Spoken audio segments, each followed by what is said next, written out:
Alright, so I will show you how I winterize my hives. And I usually prefer to use shims if I have the shims available, but I don't always have shims available, nor does everybody have the expenses to be able to buy a shim. So I'm going to show you what I do if I don't have a shim.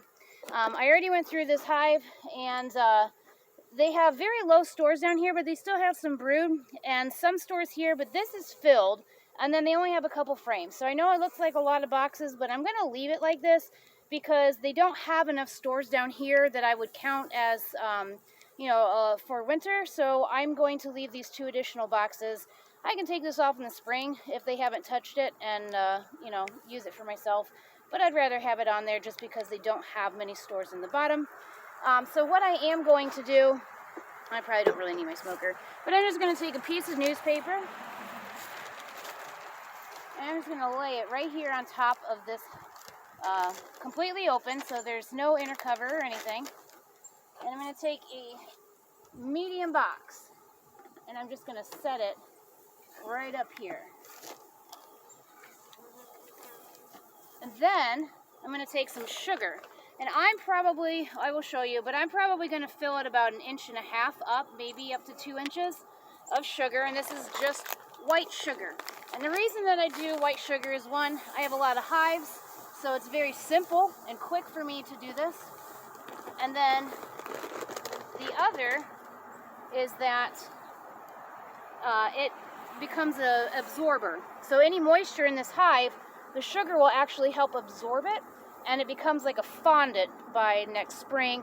And then you can break it into chunks, mix it into hot water, and then feed it back to your bees in the spring.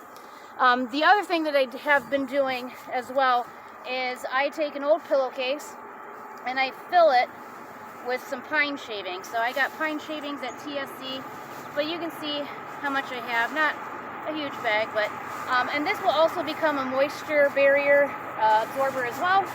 And I just take it and I set this right in here on top of that sugar.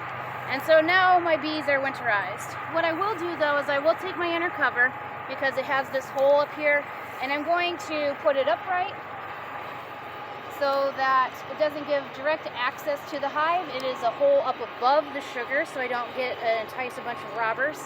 And I want to have that extra entrance open if for some reason we finally got snow in Ohio again.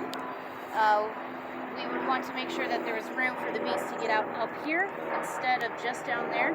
So I make sure the hole is here in the front and I pull the box forward. But real quick I will show you what the sugar looks like inside. So here's my inner cover. There is my insulator, and then underneath that is the sugar. And that's it. My bees are ready for winter now.